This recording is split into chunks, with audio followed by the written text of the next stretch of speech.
خلونا نواجه الحقيقة. احنا بقينا مجتمع بنربط كل حاجة في حياتنا بالجن. يعني جوازي يتأخر شوية أقول ده معمول لي عمل، أمرض شوية أقول ده سحر، تحصل لي مشكلة نفسية أقول ده مس. في ناس مننا بيوصل بيهم الخوف لدرجة إنهم بيشوفوا حاجات مش موجودة أصلا في الحقيقة. يعني الخوف منهم بقى ثقافة في المجتمع عندنا، مش مجرد حالة وهتعدي. بس السؤال، هل ده وعي ولا تضخيم؟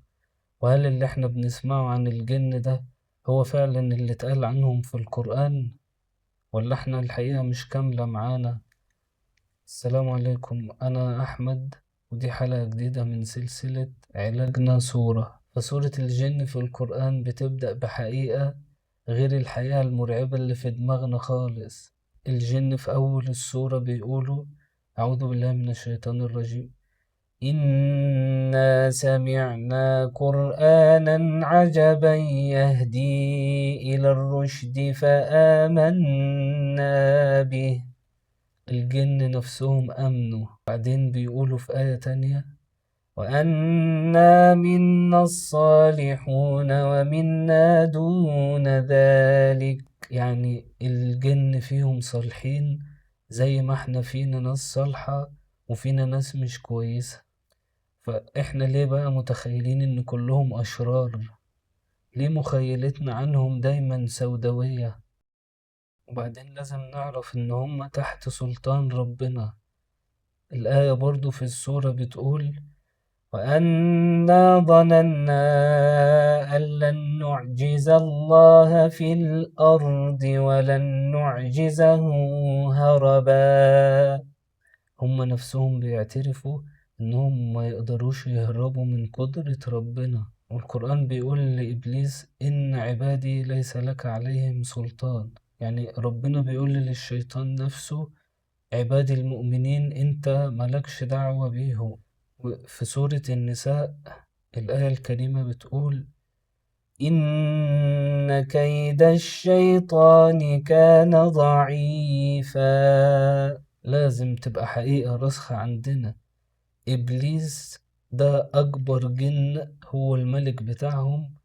لما بتستعيذ بربنا وتقول أعوذ بالله من الشيطان الرجيم بيهرب. في سورة الناس الآية الكريمة بتقول: من شر الوسواس الخناس. سيدنا ابن عباس رضي الله عنه لما جم يسألوه على معنى الخناس لهم إنه بيهرب لما الإنسان بيستعيذ بالله.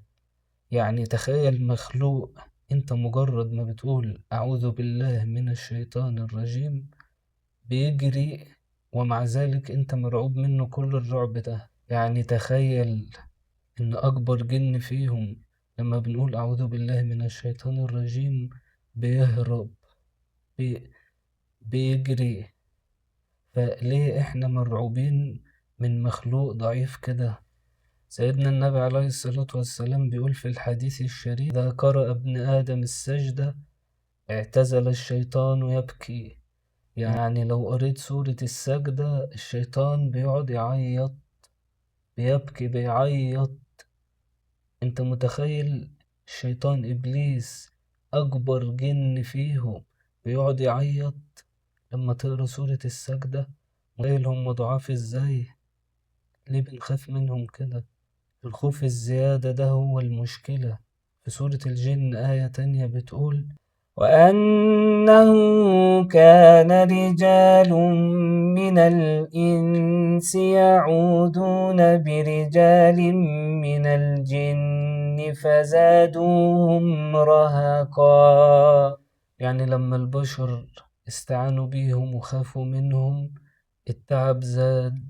يعني الآية مش بتقول فزادوهم قوة، لا، فزادوهم رهقا. الخوف منهم بيجيب تعب وإرهاق. احنا محناش مكشوفين ولا متروكين ولا في معركة احنا مش قدها. في نفس السورة آية تانية بتقول: قل إنما أدعو ربي ولا أشرك به أحدا. يعني العلاج في توحيد، العلاج مش في الهلع ولا في الخوف ولا في إن إحنا نروح لشيخ ولا واحد دجال. لما ربنا يكبر في قلوبنا الخوف هيقل منهم خالص. فعلاج الخوف من الجن إننا نرجع لصورة الجن يا جماعة. لو الحلقة دي صححت عندك مفهوم أو حاسس إن في حد قريب في دايرتك بيعاني من المشكلة دي والكلام ده ممكن ينفعه، فمن فضلك شاركها معاه. بإذن الله نتقابل في حلقة جديدة ونكمل، لأن علاجنا صورة.